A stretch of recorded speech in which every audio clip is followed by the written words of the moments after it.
Olá pessoal, tudo bem? Como estão todos? Pessoal, hoje nós iremos abordar um tema bem conhecido aí do pessoal. O pessoal gosta bastante de falar, né? A gente vai ser bem preciso também aqui nas nossas explanações e depois eu vou passar uma atividade para vocês em grupo lá, tá? Que nada mais é do que a gente criar um protocolo, né? Mas uma conduta fisioterapêutica, né, no paciente que sofreu uma lesão do ligamento cruzado anterior.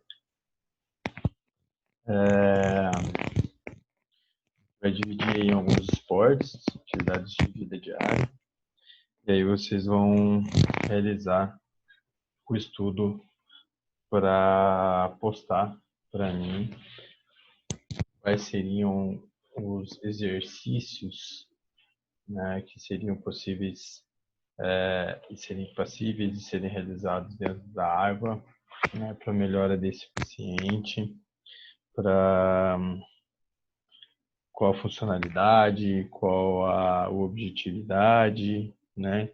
Então tudo isso aí a gente vai elaborando aí através da aula de hoje. Tá bom, pessoal?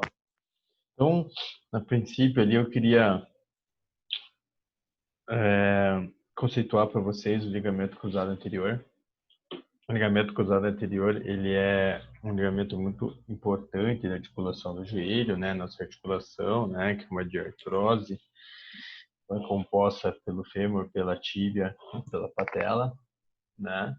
E o ligamento, ele é responsável por restringir em 86% a, a anteriorização da tíbia, né? Esse deslocamento que tem anterior em relação à tíbia, né? Então, ele restringe em 86% essa anteriorização da tíbia em relação ao fêmur.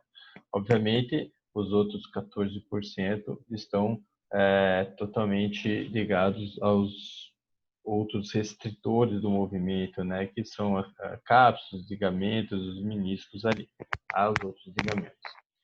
O que é importante a gente saber, né, que obviamente vocês já tiveram isso com o professor Hélio, muito bem elucidado, né, essas questões conceituais e etiológicas da doença, né, da lesão, é que a ruptura do ligamento ela causa uma instabilidade crônica da articulação, né? Então a gente sabe que quanto antes a intervenção para essa estabilidade, melhor vai ser a resposta, né? Porque se a gente não tratar essa lesão, né, ela pode evoluir para uma lesão meniscal, uma degeneração meniscal, uma degeneração articular, e aí ocorrendo então as modificações chamadas modificações artríticas, né, que estão relacionadas à artrose. Então é importante a gente poder entender isso como uma parte importante da intervenção fisioterapêutica precoce no tratamento fisioterapêutico, desculpa, no tratamento da reconstrução ligamentar. Não só no tratamento precoce da fisioterapia, mas como também no tratamento precoce, caso seja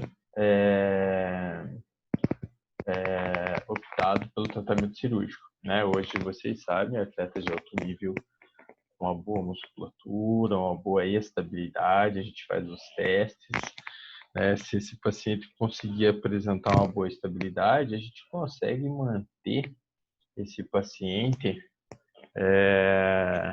sem ir para o tratamento cirúrgico, fazendo um tratamento conservador e ter uma resposta muito boa e conseguir realizar suas atividades de vida esportivas e diárias normais, né, sem ter nenhuma sequela posteriormente. Por que eu digo isso? Porque muitas das vezes hoje a gente opta pelo tratamento conservador, que um pós-operatório de ligamento cruzado anterior, e a gente leva aí um ano e 2 meses para dar alta para esse paciente, né? No mínimo em 9 meses, né? E já num tratamento fisioterapêutico, que não é uma agressão, né, para o tecido, a gente consegue dar uma alta aí em torno de 4 a 6 meses para esse paciente aí, num trabalho bem extenso, bem específico e multiprofissional também, né? Com o professor de educação física, um psicólogo, a gente consegue realizar esse trabalho de uma melhor maneira e uma maneira bem mais eficiente, tá? Então, só para a gente lembrar quais são as causas, né, das lesões, obviamente a gente sabe que tem os entorses, né, que tem que fazer entorse em cima do eixo e tal, mas só que a gente tem que lembrar que tem os fatores para que isso também possam ajudar, né, ser fatores predisponentes também a essa lesão, né, que são os fatores intrínsecos e os fatores extrínsecos, né, onde a gente pode citar aqui como fatores intrínsecos um desvio angular, por exemplo, um varo, né, que é o mais acometido, né, para fazer lesão do ligamento cruzado anterior, a idade, né, o sexo, se esse paciente apresenta um grau de frouxidão ligamentar mais acentuado, né? Então, tudo isso vai fazer uma predisposição aí em cima dos fatores intrínsecos para que esse paciente possa ter uma maior predisponência a ter a ruptura do ligamento. E dentro dos fatores extrínsecos, a gente pode citar ali como a sua atividade esportiva, obviamente, né? Que é a atividade ali que vai mostrar qual é o tipo de funcionalidade e mobilidade que esse atleta apresenta. Só estou falando em atleta aqui, mas eu não estou especificando se ele é um atleta de alto nível ou se ele é um atleta de final de semana. Ele é um atleta. Tá? Obviamente, a vertente do tratamento entre ambos são diferentes, assim como um adulto jovem que rompeu descendo uma escada, mas que não é atleta, tá? Cada um tem a sua vertente, seu tipo de tratamento. E dentro desses fatores, então, também estão a atividade esportiva e a atividade de vida diária deles, tá? Então, basicamente, a gente sabe que o ligamento cruzado anterior ele não deixa ocorrer a transação, né, em relação à tíbia e o fêmur, né? Então, ele tem os seus restritores, a gente citou ali, né, que são os restritores chamados restritores secundários do movimento, né, que são os ligamentos, cápsulas de meniscos. E aí, pessoal, a gente tem que entender o seguinte: quando um joelho que ocorre uma ruptura, né, pode ser ela parcial, total, obviamente vai ter muito mais alterações, né, a complexidade da alteração vai realmente ser maior. Então, o que acontece? O joelho, quando ele apresenta uma insuficiência do ligamento cruzado anterior, né, tanto os restritores ali que são os ligamentos, né, a cápsula ali articular, que tem a função de estabilização, o que pode acontecer com eles? Devido a essa instabilidade, eles podem ser sobrecarregados e podem fazer uma lesão posteriormente. Então, pode fazer uma lesão de menisco posterior, uma lesão de ligamento colateral lateral, né, pode ou medial, né? Pode fazer alterações na cápsula. Então, como eles são solicitados na função de estabilização, eles podem, a palavra ali é afrouxar, que foi colocado, né? Eles podem afrouxar e daí fazer essa parte em que eles estão frouxos, né? Fazer a sua ruptura. Tá? Então, pode acontecer a lesão dessas estruturas posteriormente, tá?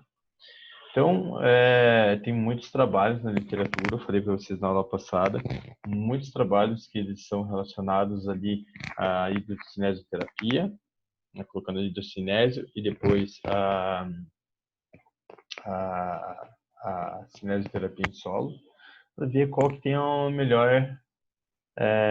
uma maior eficácia, ou seja, mais eficiente, né, em relação ao, ao, ao tratamento, né? Então a gente sabe que antes disso, muitos trabalhos também dentro da literatura mostram que pacientes com lesão de ligamento cruzado anterior que são tratados com tratamento conservador, eles têm uma boa evolução, né? E também existem outros que evoluem para artrose precoce, tá? Devido ao desenvolvimento ali das lesões condrais, meniscais, tudo aquilo secundário, aquela frouxidão que acontece, né, pela diminuição do espaço articular em relação à sustentação do ligamento cruzado anterior. Então, assim, o ligamento cruzado anterior, quando tratado conservadoramente, realmente vai fazer um bom efeito. Ele vai ter a sua funcionalidade, a sua força, a sua amplitude, sua estabilidade novamente, tá? Alguns não vão evoluir com sequela nenhuma, outros podem evoluir com degenerações, lesões secundárias a essa doença, a essa alteração, tá? Então, lembrando que ela é muito comum em atletas, né, esportistas, principalmente os mais jovens, né? Eles são praticantes de atividade esportiva. Poucos fazem ruptura aí na atividade de vida diária, né? E esses fatores estão ligados ali, obviamente, à anatomia do ligamento cruzado anterior, que ele é um ligamento que ele repousa, né, na cavidade intercondilar. Então eu tenho o côndilo medial e o côndilo lateral. No meio ali eu tenho a fossa intercondilar, a linha intercondilar, e daí a gente tem a cavidade intercondilar.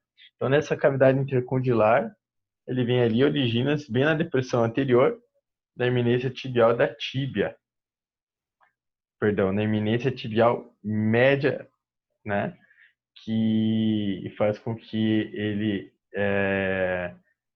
faça essa origem, essa inserção desse ligamento. Então, desde a sua origem, né, ele se dirige ali dessa parte até superiormente, e ele não é reto, né, ele é oblíquo, tá? E ele também ele vai ali se inserir no côndilo femoral lateral, né, num padrão semicircular, tá? Por isso que ele dá você olha assim, uma ressonância, você vê ele ao vivo, ele dá uma, uma,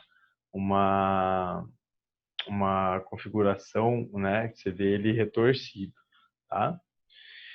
E sempre se encontra totalmente distendido na posição de extensão do joelho. Então, na posição de extensão do joelho, ele está totalmente estendido. É ali que ele suporta a força para que não ocorra a translação entre tíbia e fêmur, né? Tá? Porque senão você andar, a tíbia ia trabalhar. Ou seja, isso acontece quando você faz a extensão, você tem uma ruptura, e quando você deambula e faz a extensão do joelho, ocorre a falha. É por isso que você fala que o joelho está falhando. O joelho está falhando justamente porque ele não tem essa distensão. Ele fica frouxo, fica uma ruptura total. E aí, quando você deambula, ele falha e você dá aquela pisada em falso, tá? Então tá ali, né? Vários são os mecanismos responsáveis pelas lesões do ligamento cruzado anterior. Então a gente tem a rotação externa, a abdução, a força anterior aplicada, né, em relação à tíbia, uma rotação interna do fêmur, né, sobre a tíbia, a hiperextensão do joelho, né, ele já está aqui, ó, em distensão máxima, né? Quando o joelho está estendido. Se você fizer uma hiperextensão, ó, né, o ligamento que está aqui vai distender mais ainda e pode romper, tá?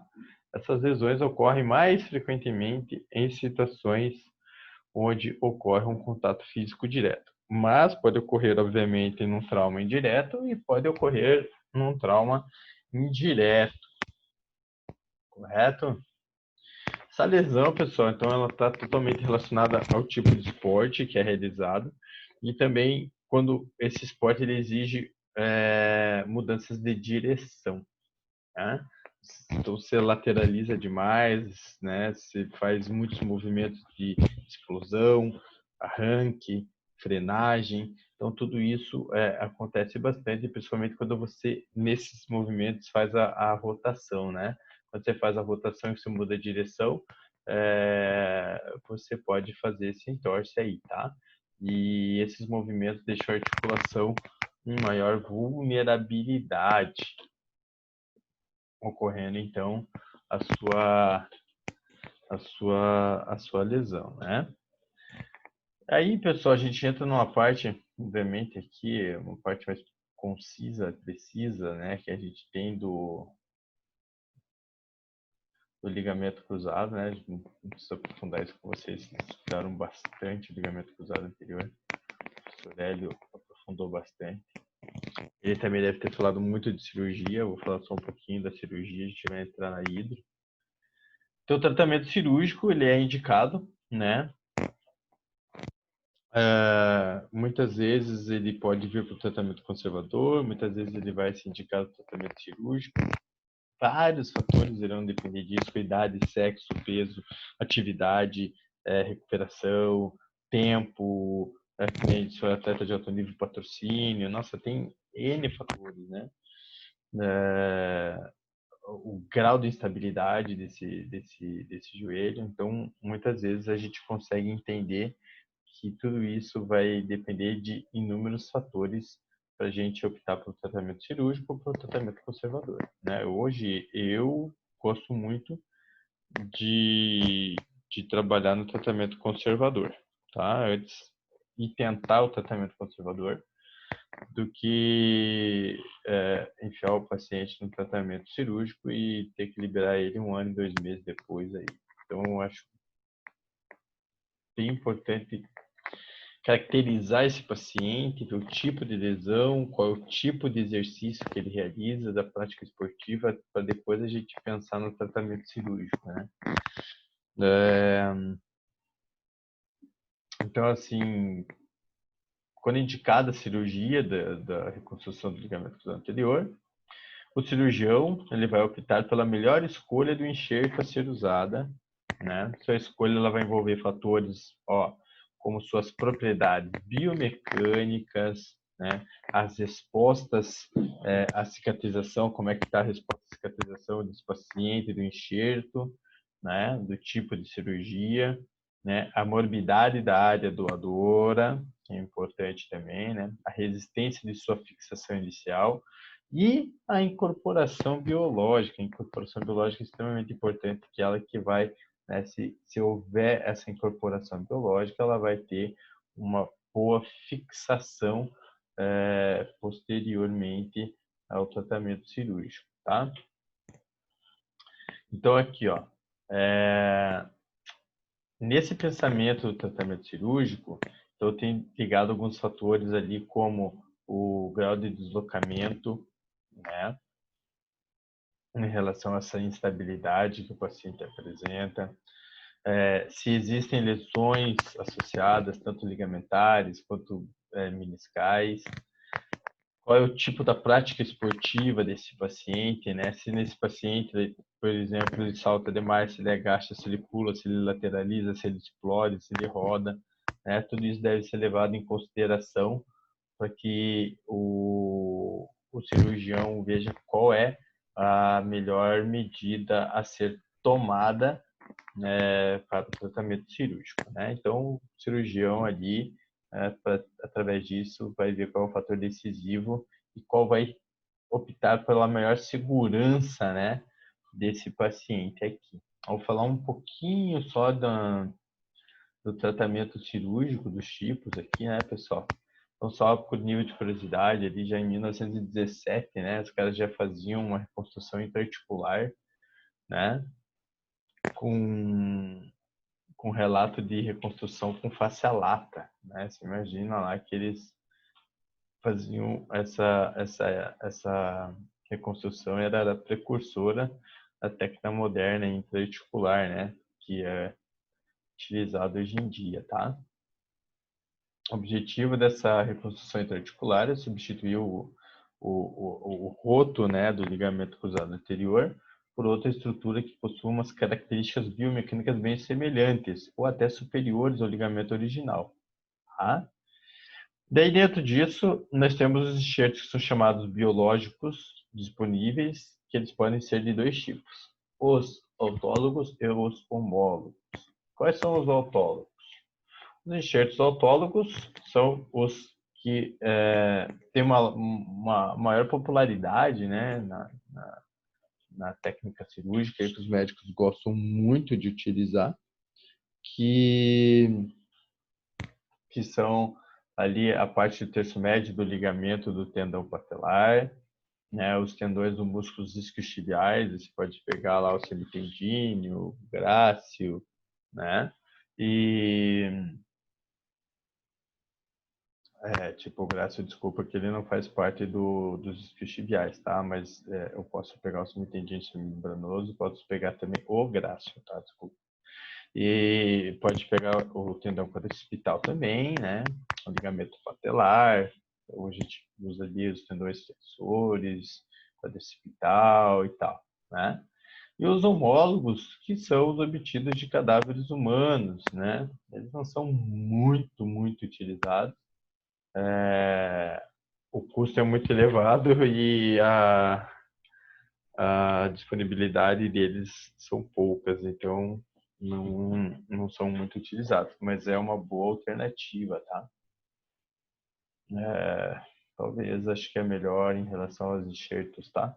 Os enxertos homólogos são mais utilizados, daí são os utilizados pelo ligamento patelar e o tendão de Aquiles, tá? Daí tem outros que eles utilizam, né? Face-lata, tem os enxertos sintéticos, tá? E tem várias técnicas, né? Interarticular, retirada do enxerto, plastia do espaço intercondíleo, né? Ele vem para o posicionamento dos túneis, faz a fixação do enxerto, tá? Então, isso aqui é a sequência aí correta para a utilização da técnica cirúrgica, tá? Só lembrando que hoje, pessoal, ela é só realizada por via artroscópica, né? Antes ela era realizada a céu aberto, já não é mais, agora é por via artroscópica.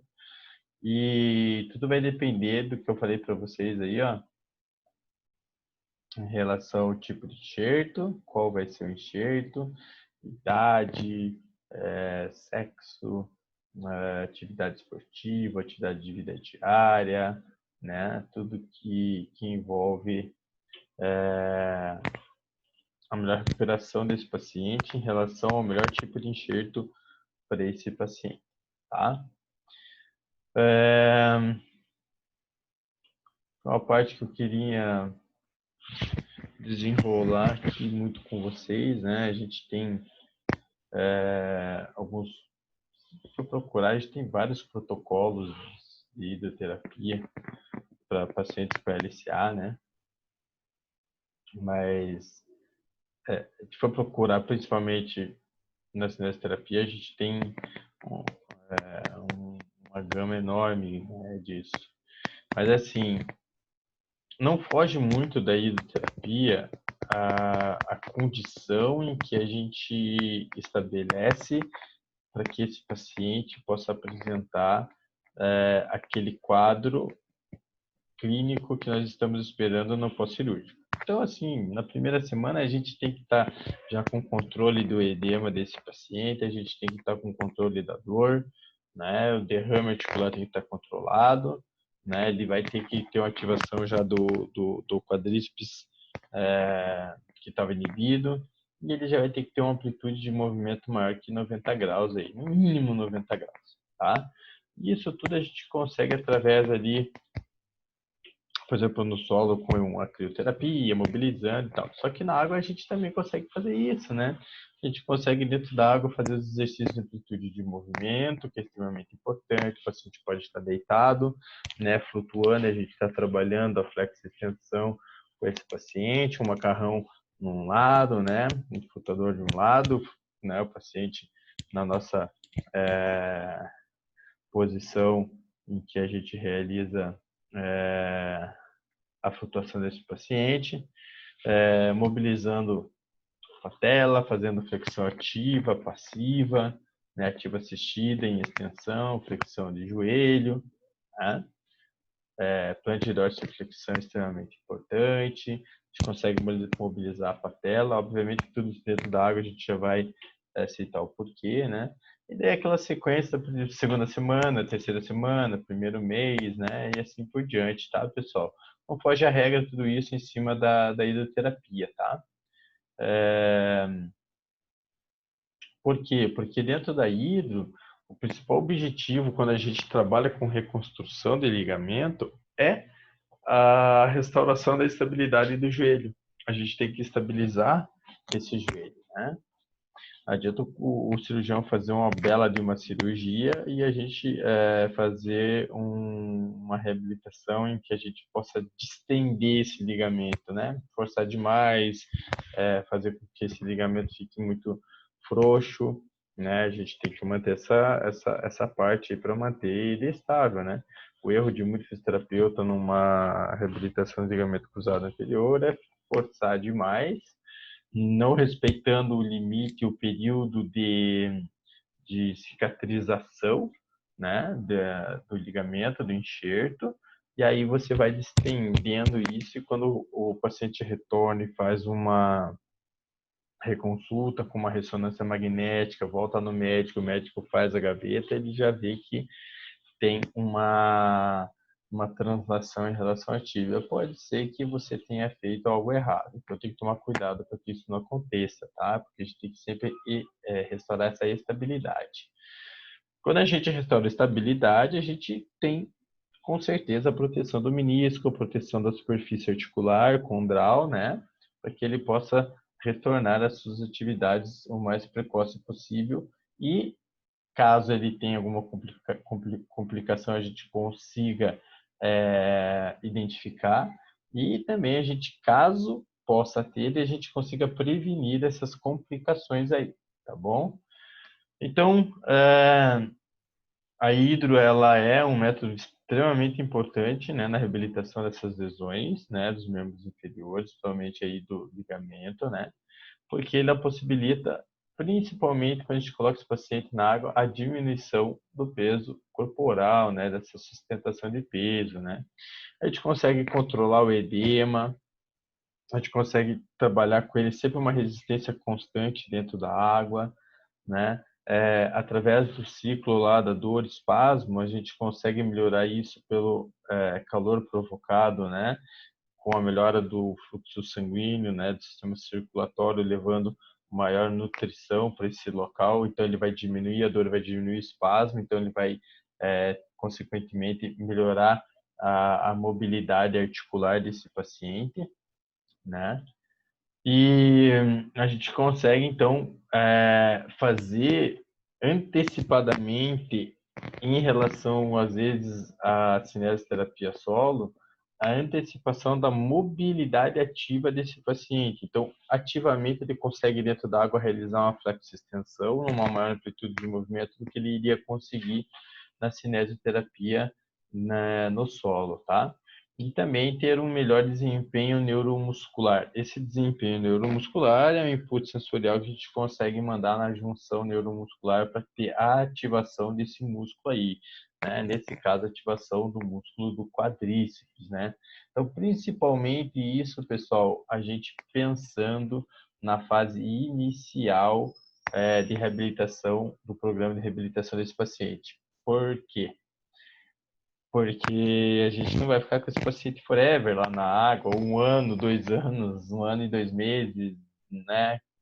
Ele pode estar ali ainda fazendo essa digamos, tratamento coadjuvante, né? Mas sem o tratamento lá fora, né? Sem um treinamento funcional, né? A gente pode fazer um treinamento funcional dentro da água também, né? Óbvio, mas a gente também deve fazer com muita perspicácia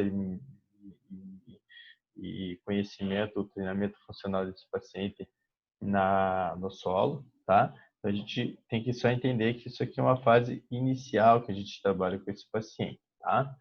Por quê? Porque a gente sabe que dentro da água tem todas as propriedades físicas, tem o calor, né? A gente consegue diminuir o impacto articular, né? A gente consegue induzir a flutuação, a redução da sensibilidade à dor, diminuição da compressão dessas articulações que estão gerando dor e principalmente a maior liberdade de movimento, tá? Isso é extremamente importante para a gente entender quanto a fisioterapia aquática é importante. Pra vocês terem ideia, então, lá nos estudos de Belchior, Reis e Carvalho, em 2008, né, eles já mostravam que, quando eles compararam o tratamento cinesio-terapêutico, tá, com o hidrocinésio-terapêutico, eles verificaram que ambos trouxeram benefício para a redução do edema e do quadro álgico, né? Isso, obviamente, pela temperatura da água, pela mobilidade e melhora do fluxo sanguíneo ali, né? E se melhorou o quadro álgico, ganhou amplitude de movimento. Se ganhou amplitude de movimento, teve uma melhora funcional. E que diferenças estatisticamente significativas foram observadas apenas em relação ao ganho de flexão de joelho no grupo do tratamento cinesioterapêutico. Tá? Então, mais uma vez ali, a gente consegue entender que na cinesioterapia, eles estatisticamente ainda têm uma melhor resposta. Mas na piscina, eles conseguem trabalhar e ter uma melhor percepção em relação à dor, amplitude de movimento, espasmo muscular, relaxamento, né? Compressão, diminuição do peso ali na sustentação, tá? Outros fatores que devem ser levados em consideração nesse tratamento, que envolve daí a parte da fisioterapia, pessoal, é a idade, é o sexo, a predisposição a outras lesões, né? Se esse paciente ele está motivado, né? Se ele resolveu fazer a cirurgia e o que ele espera do tratamento da hidroterapia. É extremamente importante a gente tratar esse paciente pensando nesses fatores, porque se a gente não pensar em idade, sexo, predisposição, a gente pode estar ou sobrecarregando ou não fazendo com que o tratamento seja tão eficaz assim, né?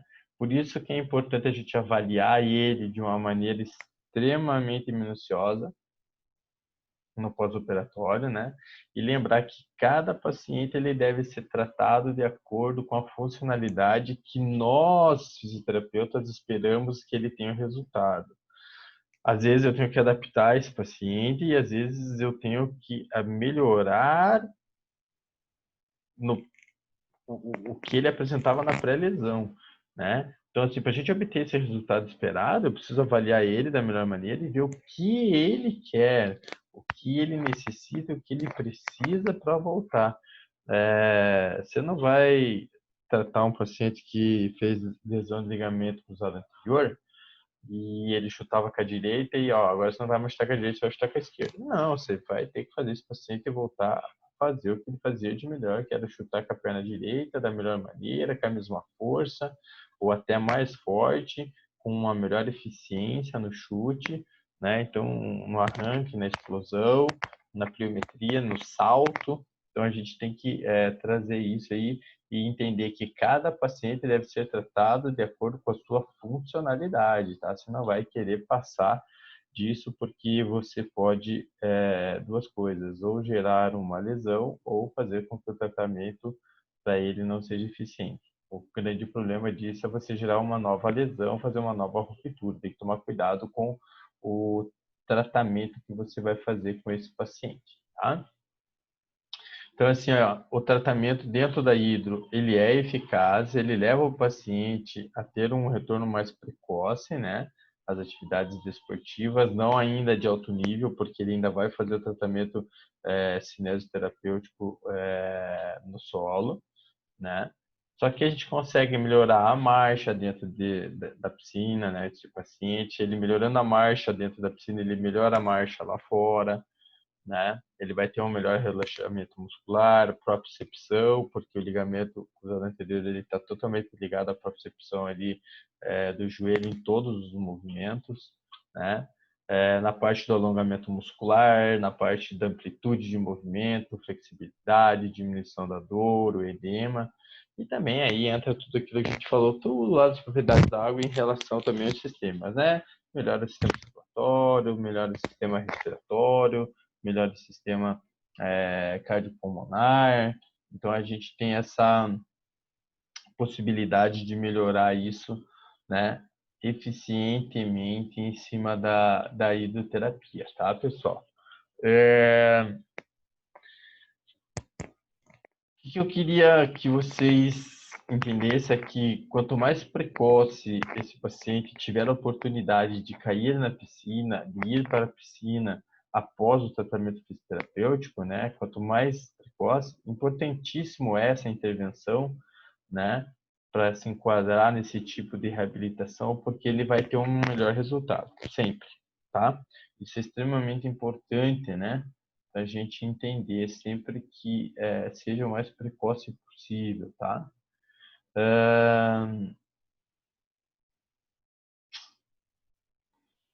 Acho que hoje é muito difícil não colocar um paciente que fez ligamento cruzado anterior e não colocar ele inicialmente na água. Porque ele vai ter uma melhora mais rápida e a hora que ele voltar para o solo, nem que seja ali entre os 15 e 20 atendimentos, ele vai estar com amplitude melhor, diminuição da dor, diminuição do edema, e ele vai conseguir realizar melhor os exercícios em solo. Isso vai fazer ele ganhar tempo, né, na sua reabilitação, né.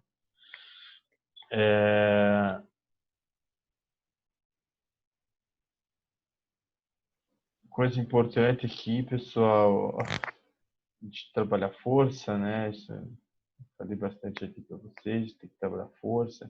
A fisioterapia a gente consegue iniciar esse trabalho, porque ele já vai ter uma amplitude de movimento em flexão e extensão bem melhor, né?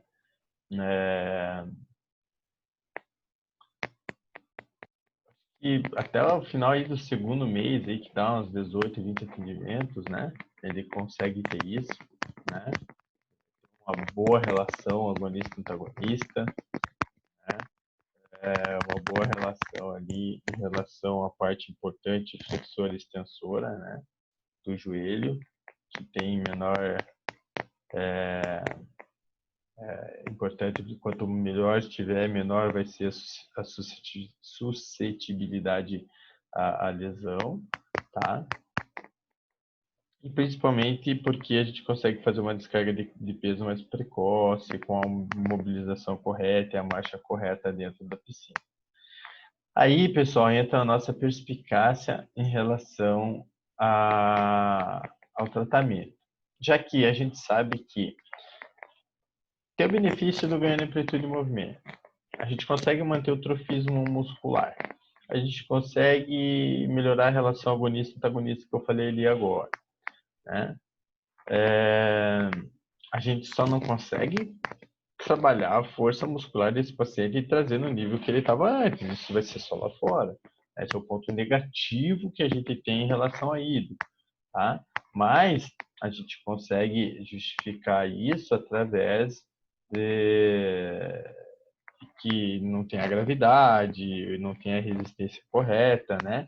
Mas a gente consegue entender que a hidro ela vai apresentar essa eficiência, né, no quadro de ganho de força, melhora do tônus muscular, amplitude de movimento, né, das atividades de vida diária, e aí cabe a nós, fisioterapeutas, entendermos a cinesioterapia. Poderia colocar um monte de vídeo aqui de atleta pulando, fazendo exercício e tal, né? Agora chegou esse momento, né, que é um momento em que a gente vai pensar no pós-operatório, e eu vou passar para vocês a atividade, e essa atividade vai estar relacionada, obviamente, a um ligamento cruzado anterior. Esse ligamento cruzado anterior vai ser realizado 2 meses de fisioterapia dentro da piscina, e durante esses 2 meses, né, 8 semanas aí, vocês vão estar trabalhando e mostrando para mim quais seriam os objetivos e a conduta fisioterapêutica a ser realizada para esse paciente dentro da piscina. Ok, pessoal? Então, eu vou deixar o trabalho lá na atividade e logo vamos conversando ali pelo fórum e tirando as dúvidas ali em relação ao trabalho, tá bom? Um grande abraço a todos e até a próxima.